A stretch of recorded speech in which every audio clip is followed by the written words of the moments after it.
It's the Grand National, and it's one of the most famous horse races of the year. It's the race that everybody has a bet on, but very few win. However, here are 5 top tips of how to win on the Grand National this year. Please like and comment on the video below. That will allow me to produce better quality videos and more of them in the future.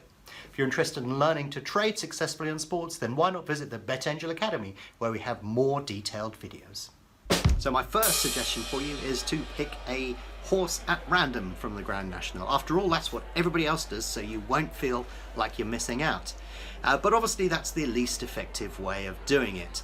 And if you pick a horse at random because you like its name or its colours, or perhaps somebody ran a news story in it, you're basically handing your money over to a bookmaker, because the Grand National is one of the most profitable days of the year for the bookmaking industry.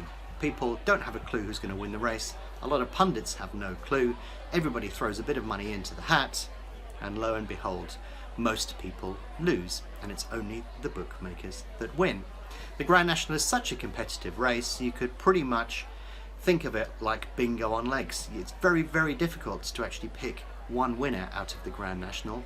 It's fairly random in terms of what the outcome is likely to be. And therefore, are you really going to lose out by just placing a bet at random? Well, you probably will, because if you take bookmaker odds, you're going to get shafted, for want of a better word. And so my suggestion to you, my first real tip for you, is to not use a bookmaker. Find a betting exchange, place your bet with a betting exchange, and if you do happen to win, then you'll win a lot more money than if you go and place that bet with a bookmaker. Now, my second tip is, if you want to put a little bit more science into it and you're prepared to dig around in the form lines of the horses, there are some things that have generally worked pretty well at the Grand National. So favourites don't tend to win at the Grand National. Typically the price on the favourite gets shortened up by the bookies because everybody has a punt on the favourite, and there will be more money bet on the favourite than any other runner. However, that's generally not reflective of its true chance. So favourites have a terrible record at the Grand National. It's usually worth avoiding the favourite. Sometimes there are joint favourites and one of those will win, but that's sort of cheating really, isn't it? So yeah, avoid the favourites is one of my tips. It's a good idea to have a horse that has been out and jumping and racing regularly. Yes, you can prepare a horse to get fit for the Grand National, but there's no replacement for experience. So try and choose a horse that has been running fairly recently, and preferably won over a reasonable distance, preferably over 3 miles.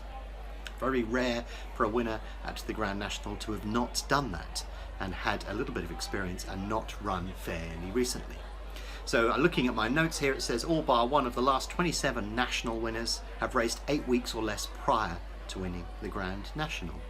And only 2 of the last 21 winners had fallen or unseated their rider more than twice prior to winning the Grand National. So there's a couple of hints for you there. Also look at the age of the horse. Younger horses, so horses sort of looking at 7 or 8 years old, have a terrible track record, and the older horses the teenagers tends to have a poor record as well. So try and look for horses that are aged sort of 9 to 10 or around that level. Basically, the more extreme you go out, the less likely you are to find a winner within that particular race.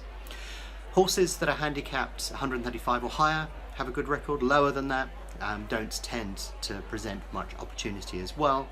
And also having a bit of experience actually I've sort of mentioned that really with the ability to jump and the fitness, but also typically you tend to find that top weighted horses tend to perform so well. So take some of those characteristics together, a bit of age, a bit of fitness, the ability to jump, has raced regularly, is not the favourite, is not too old, not too young, but also a couple of those other things such as not being top weighted will probably allow you to find a better selection. So yeah, there's a couple more tips there if you want to narrow the field and place a bet on a horse that is more likely to win. Now, of course, there are 40 runners, so the issue that you have there is that you may not find the individual winner, but at least you can eliminate horses that are much less likely to win. Tip number 3, back more than one selection. Now that sounds a little bit obvious, however, using advanced strategies such as Dutching, which allow you to equalize your stake against your profit, will allow you to capture a much larger breadth of the field at the Grand National. There are 40 runners in the race, probably quite a lot of them will not finish. So therefore you have to account for that within your particular betting strategy. But if you just try and find one winner out of 40, you're going to struggle. However, if you cover a range of them, then you probably will be able to pick the winner out of that particular range. And Dutching is the best way to do it. If you don't know what Dutching is, or you're not sure how to do it, I have done some videos recently on Dutching. And my suggestion for you, I've gone back over 20 years worth of Grand National results and had a look at which parts of the field tend to be more or less profitable. And what you tend to find is runners 1 to 4, or typically 1 to 5, tend to be overbet and don't tend to produce a good result when Dutching. Likewise, at the back of the field, you've got a range of horses that are probably have no chance whatsoever. So it's better to exclude those. So bring your focus to the middle of the field and you're quite likely to be able to pick a runner that's going to win the race if you're actively Dutching. When I looked at the stats, I found that if you actually Dutched runners 5 to 20, that had consistently produced a result over many years. It doesn't mean that it's going to do it this year, but if you keep repeating that pattern of behaviour over a number of years, then it's quite likely that you will profit. Tip number 4. See if there are any horses in the race that have trouble starting the race or often refused to jump.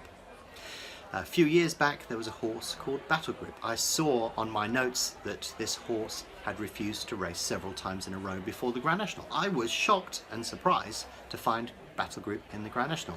I can't imagine how much money was going down on this horse and in sweepstakes, on bingo machines and various other methods of finding a winner that were going to be completely wasted. So do you know what I did? The complicated, difficult strategy that I deployed that year on Battle Group?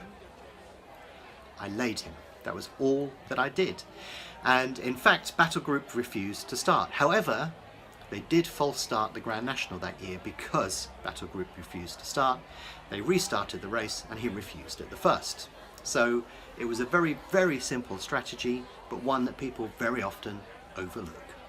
So tip number 5 is trade on the Grand National rather than have a bet. Trading is a great way of profiting from horse racing, and the best thing about it is you can profit regardless of who goes on to win the Grand National and even before the Grand National has started. Sounds crazy, but it's completely true. I have produced videos on the trading process and an interview with the BBC where I talk about trading. So if you want to know specifically what on earth is going on there and how I can produce results like this, then watch some of those videos. But I also suggest you visit betangel.com, read some of the stuff there, or betangelacademy.com, where you can actually pick up and do a trading crash course to get you up to speed on trading pretty quickly. You may not be able to get it sussed by this year's Grand National, but the experience you gain will hopefully put you in a much better position to win from racing in general, or maybe even next year's Grand National. But the top tip is learn to trade.